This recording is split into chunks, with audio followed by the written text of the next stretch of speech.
Welcome to Islamic احساس YouTube channel. آپ لوگوں کا اسلامک احساس یوٹیوب چینل پر خوش آمدید۔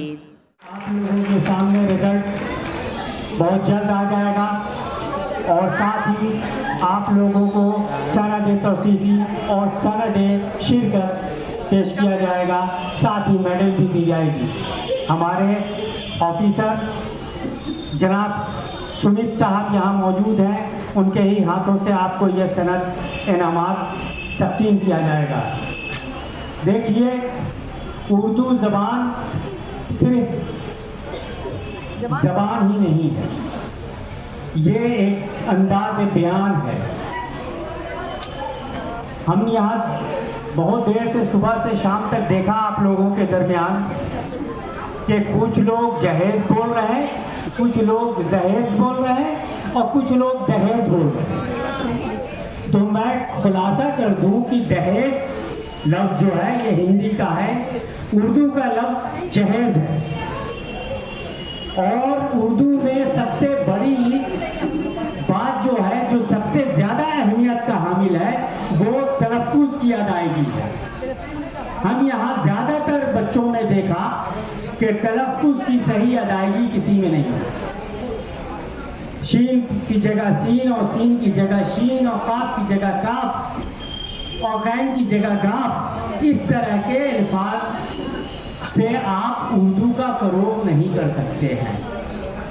آپ جب تک کہ تلفظ اپنی صحیح نہیں کریں گے، اردو صحیح نہیں ہوگی۔ اس سلسلے میں، اردو کے سلسلے میں اس جگہ موجود ہمارے سبھی ججوں میں جو ہمارے معزز ہیں اور جو ہمارے بزرگ ہیں، جن کی ایک لمبی عمر اردو کے خدمات اور فروغ میں گزرا ہے اور ہم لوگوں کے استاد رہے ہیں، میری مراد جناب ڈاکٹر شبیر حسن صاحب سے ہے، جو اردو کے اس شہر ہی نہیں بلکہ پورے جانے مانے ادیب میں شمار کیے جاتے ہیں، آپ کے روبرو ہیں اور آپ کو اس اردو کی افادیت اور اہمیت سے روشناس کرائیں گے۔ صدر مجلس، معزز سامعین، ہماری بہنوں اور بیٹیوں جو اس سبھا میں موجود ہو، میں یہاں پر ایک معزز ممبر کی حیثیت سے نہیں موجود ہوں، بلکہ 5 ججز حضرات جو یہاں موجود ہیں ان کی مہربانی سے موجود ہوں۔ انہوں نے فیصلہ کیا کہ وقت کم ہے اور سبھی ججز حضرات کا بولنا یا اپنی رائے دینا دشوار کام ہے، تو ہمارے سینئر اور بزرگ پروفیسر شبیر حسن ہیں، جو RDNDJ کالج میں باٹنی یا علم نباتات کے پروفیسر تھے، وہاں سے ریٹائر کیے ہیں۔ میں نے 7-8 سال BRA میں پڑھایا، پھر تقریباً 32 سال RDNDJ کالج میں پڑھایا۔ میں وہیں کا طالب علم بھی رہا ہوں، انٹر اور BSc میں نے DJ کالج ہی سے کیا۔ خیر، آج جو ہمارے ججز حضرات موجود ہیں، اس میں ایک پروفیسر زین شمسی صاحب ہیں جو ابھی یہاں پر موجود نہیں ہیں، وہ علی گڑھ مسلم یونیورسٹی اور JNU دہلی کے سے تعلیم حاصل کر کے ابھی BRM کالج میں اردو کے پروفیسر ہیں۔ دوسرے حضرت ہیں ڈاکٹر محمد آصف علی صاحب، جو جمال پور کے رہنے والے ہیں اور جمال پور کے ایک اسکول کے ٹیچر ہیں، اور ان کی انگریزی بہت شاندار ہے۔ ابھی انہوں نے شاہ زبیر صاحب کا، جن کے نام سے سڑک ہے موجود، ایک بہت اچھی کتاب انگریزی میں لکھی ہے اور اس کی بڑی شاندار رسم اجرا ہوئی ہے۔ اس کے بعد ایک ہمارے محمد مشیر الدین صاحب ہیں، جو عالم بھی ہیں اور اردو کے ٹیچر بھی ہیں، بڑی اچھی زبان کے مالک ہیں اور بہت اچھے کردار کے مالک ہیں۔ پھر ایک محمد ثناء الحق صاحب ہیں، یہ بھی ہائی اسکول کے ٹیچر ہیں اور بہت ہی شریف اور ملنسار اور نالج والے آدمی ہیں۔ اور ابھی ہمارے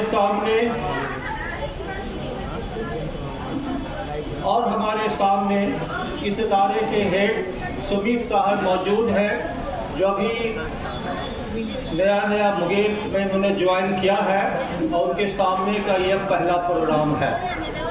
اور سہیل شمس صاحب جو اردو کے ٹرانسلیٹر ہیں، بہت ہی اچھے اردو کے شاعر ہیں اور بہت اچھے ہی نظامت کرنے والے ہیں، جیسا کہ آپ نے دن بھر ان کی نظامت کو دیکھا، بڑی شاندار طریقے سے نظامت انہوں نے کیا۔ آپ لوگوں نے جو مضامین پڑھا اس پر تفصیل سے میں بات نہیں کر پاؤں گا، وقت کم ہے، چند باتیں میں کہنا ضرور چاہوں گا۔ جہیز کے بارے میں جتنے بھی مضامین پڑھے گئے، لڑکیوں نے پڑھے، لڑکوں نے پڑھے، سب وقت کی آواز ہے۔ ایک طالبہ نے جہیز کے آئینی پہلو یعنی کانسٹیٹیوشنل ایسپیکٹ پر بڑا اچھا جملہ کہا کہ آئینی طور پر جہیز لینا ایک جرم ہے، اور جہیز کا جو رزلٹ ہے وہ آپ دیکھتے ہوں گے، ہزاروں لڑکیاں جہیز کی وجہ سے قتل کی جا رہی ہیں۔ یہ بہت ہی ہمارے سماج کا بہت ہی خراب پہلو ہے۔ لڑکیاں تو بے بس ہیں۔ اب جن لڑکوں نے جہیز کے خلاف اچھی تقریریں کی ہیں، میں ان سے امید کرتا ہوں کہ جب ان کی شادی کا موقع ہوگا تو وہ جہیز لینے کی مخالفت اپنے گھر میں کریں گے۔ اور تعلیم کے بارے میں جو کچھ کہا گیا، ہم لوگ تو عمر دراز ہیں، ایک لمبا زمانہ شادی کا گزرا، لیکن ہم نے بھی جہیز وغیرہ نہیں لیا تھا۔ ایسے ہی اب ہمارے دوست لوگ کہہ دیں گے کہ آپ نے محبت کی شادی کی تھی، تو محبت کی شادی میں جہیز اور تلک کا کیا اسکوپ رہتا ہے؟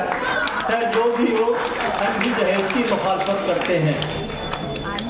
ابھی ہم نے اپنے بیٹے کی شادی نہیں کی ہے، انشاءاللہ ہم اس موقع پر بھی کامیاب ثابت ہوں گے اور جہیز تلک نہیں لیں گے۔ اب آپ نے جو اردو ادب کے بارے میں پڑھا، تقریریں کی، ان تقریروں میں ایک کمی یہ رہ گئی کہ آپ نے غالب اور اس وقت کے پرانے شاعروں سے لے کے حد سے حد آپ فیض احمد فیض تک آئے۔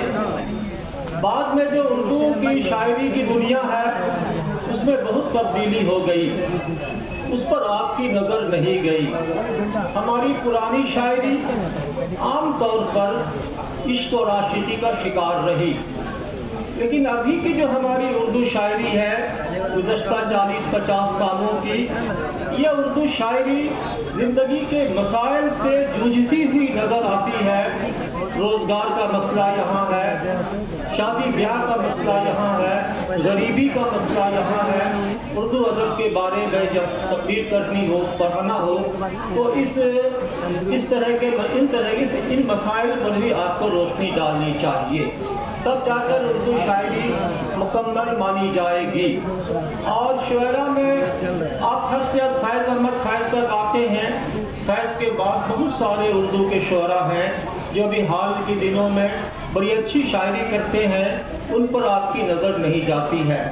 ایک بات کی ہم کو خوشی ہوئی کہ ایک طالبہ نے اقبال آزاد صاحب کے 2 اشعار کا حوالہ دیا۔ شفق جہاں شاید اس طالبہ کا نام ہے، اور اردو ادب کے جو رجحانات ہیں، جو ٹرینڈز ہیں، جس کو آپ کلاسیکل ادب کہتے ہیں، ترقی پسندی کہتے ہیں، جدیدیت کہتے ہیں، اسی طالبہ نے جدیدیت جس کو انگریزی میں ماڈرنزم کہتے ہیں اس کا حوالہ دیا، اور اس کی جو خوبی ہے اس کی طرف انہوں نے روشنی ڈالی۔ تو اردو کے ادب کا جو ٹرینڈ ہے اس ٹرینڈ کے بارے میں بھی جانکاری آپ اردو کی طالبہ کو رکھنا ضروری ہے۔ اس کے بعد اردو میں صرف شاعری نہیں ہے، ناول بھی ہیں، افسانے بھی ہیں، ڈرامہ بھی ہے، ریپورتاج بھی ہے، آپ بیتی بھی ہے، سوانے بھی ہے۔ تو آپ لوگوں نے ان باتوں پر کوئی روشنی نہیں ڈالی، بس صرف شاعری اور غالب کی شاعری تک قید ہو گئی۔ تو آگے سے جب آپ پھر اس طرح کا مقالہ تیار کریں تو آپ ان باتوں کا خیال رکھیں۔ اب مقالہ پڑھنے کے لیے ٹائم باؤنڈ ہوتا ہے، کہیں بھی جائیے مغل یا کہیں بھی 5 منٹ میں گھنٹی بجے گی، اتنی ہی دیر میں آپ کو اپنی بات کہنی ہوگی۔ ہم لوگ بھی مقالہ پڑھتے ہیں تو وقت کا خیال رکھتے ہیں، آپ لوگوں نے وقت کا خیال نہیں رکھا۔ اس کا ایک طریقہ یہ ہے کہ جو مضمون آپ لکھیے، آپ اپنی گھڑی کو آن کر لیجئے اور گھڑی پر نظر رکھتے ہوئے آپ اپنے مضمون کو پڑھیے۔ اگر آپ کا مضمون 5 منٹ سے زیادہ کا ہو گیا تو آپ اس کو مختصر کیجئے، خاص باتوں کو رہنے دیجئے، غیر ضروری باتوں کو آپ چھانٹ دیجئے۔ اسی طرح آپ تقریر میں بھی ہم لوگ بھی جب ابھی مقالہ پڑھتے ہیں، مقالہ لمبا لکھا گیا، گھڑی سے اس کو میک اپ کر لیا، اور بہت ریکویسٹ کریں گے تو 1-2 منٹ لوگ دے دے گا، لیکن 5 منٹ میں تو ہم کو کوئی 20 منٹ نہ پڑھنے دے گا۔ اس طرح مقالہ میں مضمون نویسی میں وقت کا خیال رکھنا چاہیے۔ اور تعلیم کے بارے میں ہم کو ایسی تعلیم چاہیے جو دین اور دنیا دونوں طرف کام آئے۔ دین کے لیے بھی ہم کو تعلیم کی ضروری ہے، اور دنیا کی جو کارگزاری ہے، ملازمت ہے، روزگار ہے، کاشتکاری ہے، اس کے لیے بھی ہم کو تعلیم چاہیے۔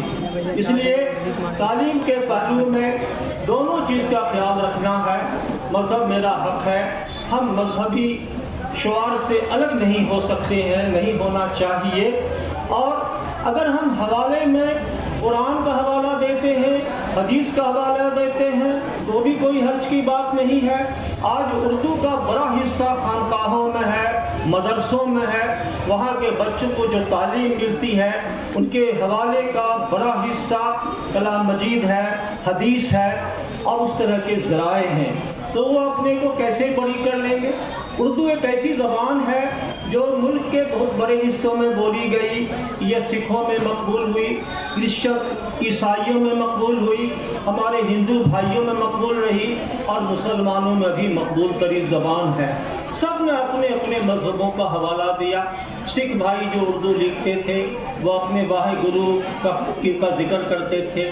تو ہم اگر اردو آبادی کا سورس آف انسپریشن اسلام ہے تو ہم اس کا حوالہ ضرور دیں گے۔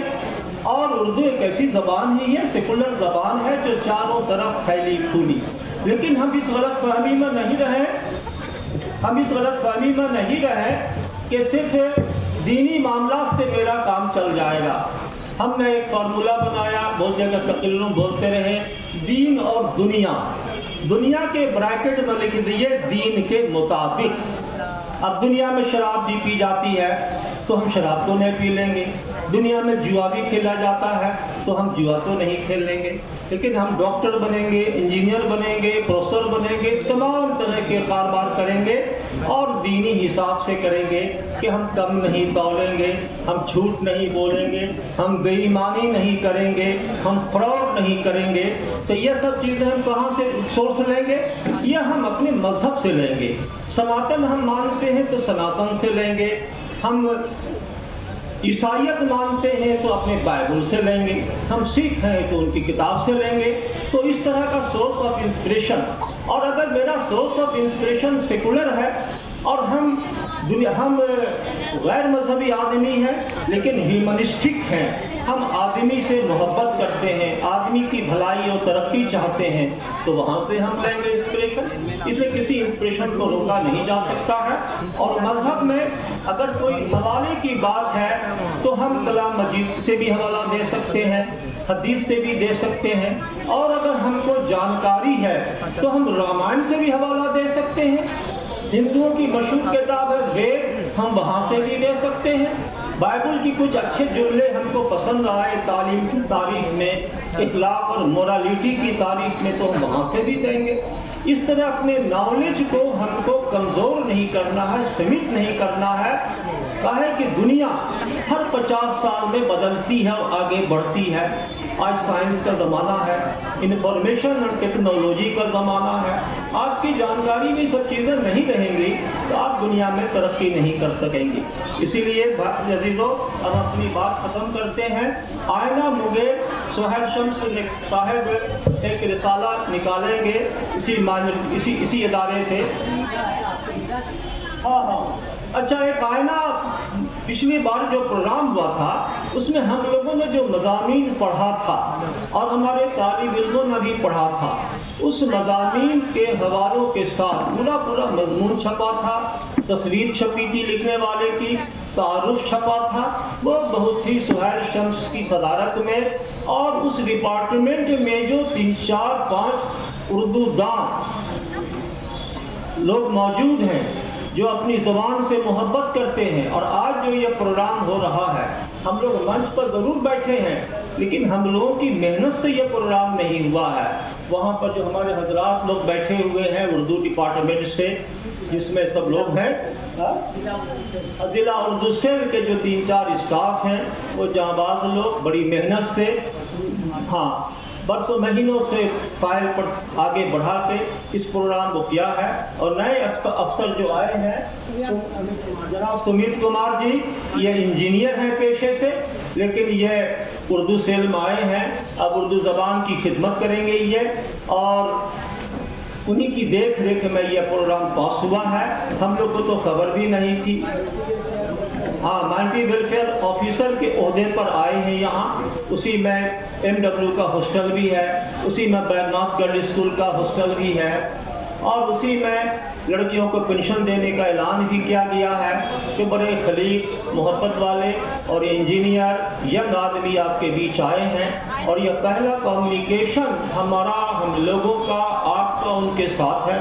ہم خدا سے دعا کرتے ہیں کہ وہ کامیابی سے اس ادارے کو چلائیں. ہم لوگ پوری کی پوری ان کی حمایت کریں گے.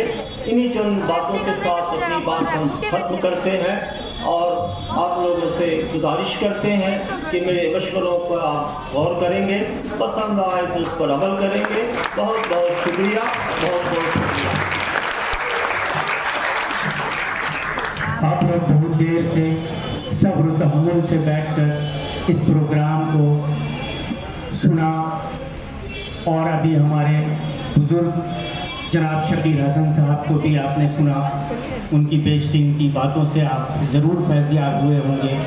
اور دیکھیے, ستارے توڑ کے گردوں سے لائے جاتے ہیں, ستارے توڑ کے گردوں سے لائے جاتے ہیں, لہو سے نقش تمنا بنائے جاتے ہیں.